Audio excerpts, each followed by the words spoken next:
up to this point, we've been looking at the derivative, and the only rule we've discovered so far is that of the power rule, with some addendums where we can add or subtract a function or perhaps multiply by a constant. But we're going to expand that further in this lesson, where we learn to take first derivatives using something called the product and quotient rules. Let's consider a function f of x is equal to x squared plus 5 and g of x equal to 2x minus 5. We can create a third function where we multiply f of x times g of x to give us x squared plus 5 times 2x minus 5. Well, what happens to the derivative of the new function? When we added functions, we could simply add the derivatives, but can we do the same with multiplication? Well, let's first multiply the function out. If I do this, I'm going to FOIL, and I end up with 2x cubed minus 5x squared plus 10x minus 25. If I take the first derivative of this, I know that I can then apply the rules using the power rule with the addition and subtraction and constant additions. And so I end up with 6x squared minus 10x, and I'm missing an x up here, minus 10x plus 10. Well, what happens if I multiply the first derivatives? So in other words, if I just took the first derivative of each of these, if I took the first derivative of f of x, that would give me 2x. And if I took the first derivative of g of x, I would get 2. And so f prime of x times g prime of x would give me 4x, which is very different from what I get here. And we know this is right based on our previous conversations. Note from this, we cannot simply multiply two derivatives together. Instead, we're going to develop what is called the product rule. The product rule says that if we have two functions, f and g, that are differentiable, then the derivative of their product is the first function times the derivative of the second plus the second function times the derivative of the first. And that's the way I state it. I think of it as first times the derivative of the second plus second times the derivative of the first. Let's apply that to the function we just looked at. Let's consider where we had f of x times g of x, which was x squared plus 5 times 2x minus 5.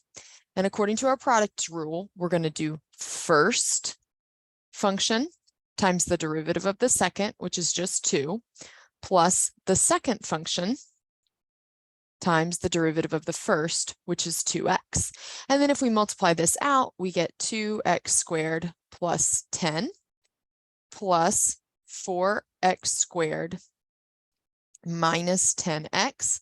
And if we combine like terms, remember we had already calculated that we had 6x squared minus 10x plus 10. If we combine like terms here, notice we do indeed get 6x squared minus 10x plus 10. So first times the derivative of the second plus second times the derivative of the first. Let's look at another example of this. Here, first function, second function. Y prime, therefore, is going to be first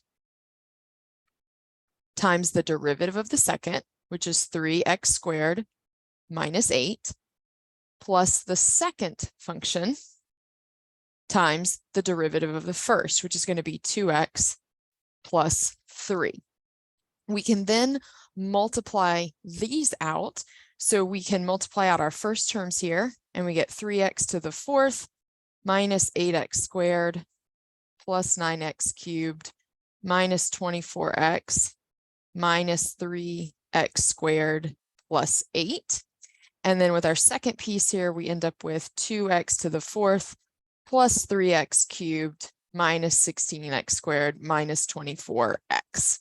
Combining like terms, we end up with 5x to the fourth plus 12x cubed minus 27x squared minus 48x plus 8. Using that product rule, we are able to calculate the first derivative. Let's look at one that's a little more complicated, but don't do anything different. We still have our first function and our second function. Therefore, the first derivative of this product is going to be the first term, and I'm going to switch now to rational exponents.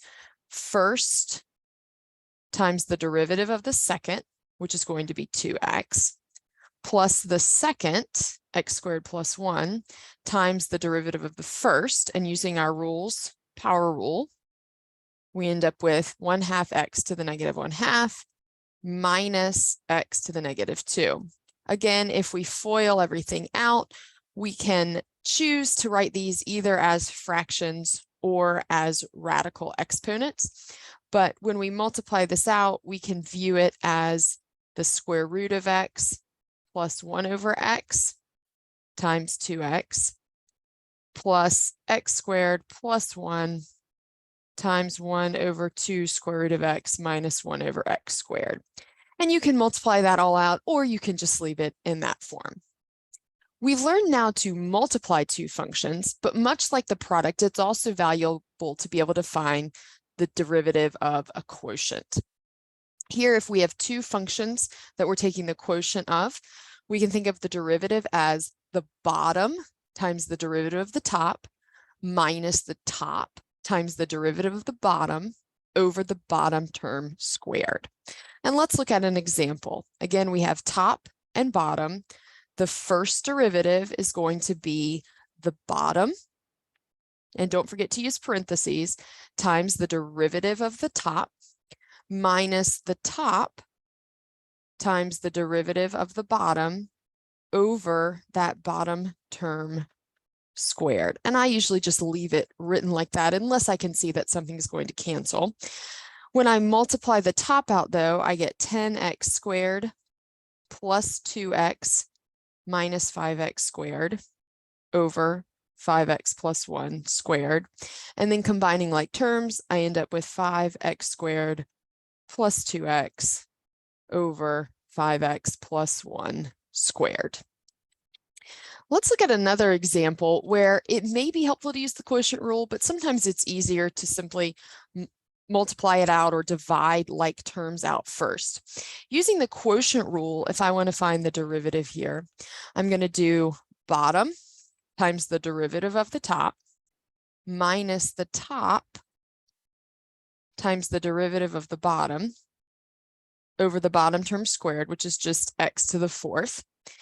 If I simplify things here, I end up with 2x cubed minus x squared minus 2x cubed plus 2x squared minus 2x all over x to the 4th. And then further simplifying, I end up with these canceling, and I end up with positive x squared minus 2x all over x to the 4th, which I can divide an x out of everything. So I end up with x minus 2 over x cubed. What if I had simplified it first? So let's take our original function where we have x squared minus x plus 1 over x squared. And if I divide this out, I end up with x squared over x squared minus x over x squared plus 1 over x squared, which simplified gives me 1 minus x to the negative 1 plus x to the negative 2. And then I can take the first derivative from here, and I just get 1 over x squared minus 2 over x cubed, which if we multiply it out and find a common denominator, we end up with the same thing because our common denominator would be x cubed. So I would end up with x minus 2 over x cubed. I end at the same place, and it's a lot less work if I first simplify it. And that's going to come just with practicing and seeing a lot of these. Well, now let's look at a practical example. If we have a study showing that after t hours, bacterium that's introduced, the number of bacteria is given by that final function there. N of t equals t squared plus t over the square root of t plus 1. If we want to find the rate of growth of the bacteria after 4 hours, since this is the number, note that the rate of growth is going to be n prime of t. This is a quotient rule. So we're going to have the bottom, again, I've switched it to fractional exponents, times the derivative of the top minus the top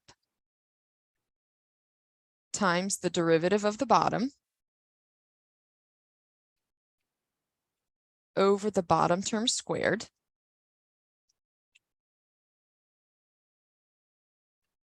And when I simplify this, I can just, if I want to find n prime of 4, because I want to know the growth after 4, sometimes rather than simplifying, it's easier to just go ahead and plug right in here.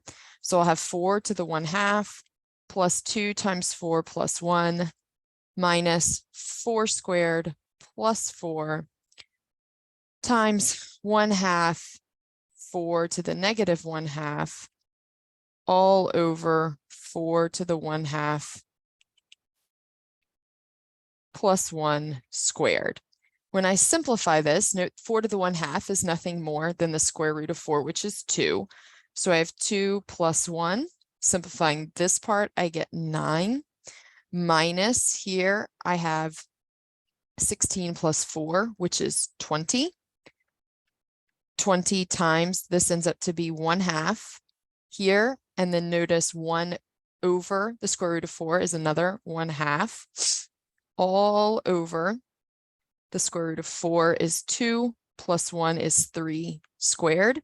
Further simplifying, I end up with 3 times 9, which is 27, minus 20 divided by 4, which is 5 over 9, which leaves me with 22 over 9. What this tells us is the rate of growth when t is 4 is 22 over 9 bacteria per hour.